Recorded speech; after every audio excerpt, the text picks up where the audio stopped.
దుర్గమ్మ తల్లి యొక్క ఆశీస్సులు అందరిపై ఎల్లవెల్లా ప్రసరింపజేయాలని, ఆవిడ కరుణా కటాక్ష వీక్షణాలు ఎల్లప్పుడూ అందరిపైన ఉండాలని, సమాజం పైన ఉండాలని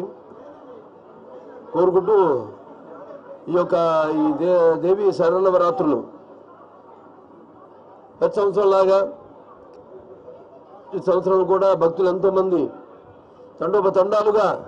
అమ్మవారి ఆశీస్సుల కోసం ఎంతో కఠోర దీక్షతో ఇక్కడ విచ్చేశారు మీరంతా కూడా. మరి ఒక 11 అవతారాల్లో అమ్మవారు అంటే బాలా త్రిపుర సుందరి అయితేనేమి, లేకపోతే గాయత్రి దేవి అయితేనేమి, అన్నపూర్ణం అయితేనేమి, లేకపోతే కాచాయని దేవి, అలాగే శ్రీ మహాలక్ష్మి, ఈరోజు లలిత త్రిపుర సుందరి, అలాగే శ్రీ మహాచండి, శ్రీ సరస్వతి దేవి, శ్రీ దుర్గాదేవి, మహిషాసుర మర్దిని దేవి, అలాగే శ్రీ రాజరాజేశ్వరి దేవి. ఇవన్నీ అవతారాల్లో ఆవిడ అలంకరింపబడి ఆవిడ్ని మరి ఈనాడు ఒక్కొక్క రోజు ఒక్కొక్క రూపంలో కనిపిస్తూ ఆవిడ యొక్క కరుణా కటాక్ష వీక్షణాలు ప్రసరింపజేస్తూ అందరి శ్రేయస్సు కోసం, వ్యక్తిగతంగా అయితేనేమి సమాజ శ్రేయస్సు కోసం, మరి ముఖ్యంగా ఈ యొక్క ఆలయ చైర్మన్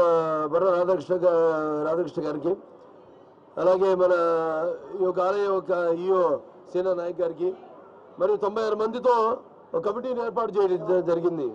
సేవా కమిటీ. మొత్తం అన్ని పార్టీల నుంచి పార్టీలకు అతీతంగా ఆ అమ్మవారి దృష్టిలో అందరూ ఒకటే.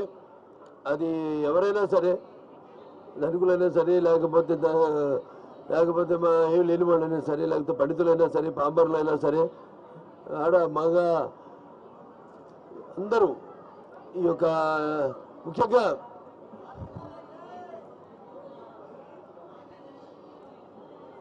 శ్రీదేవి పరోక్షం గుంజుగా స్తోత్రం మొత్తం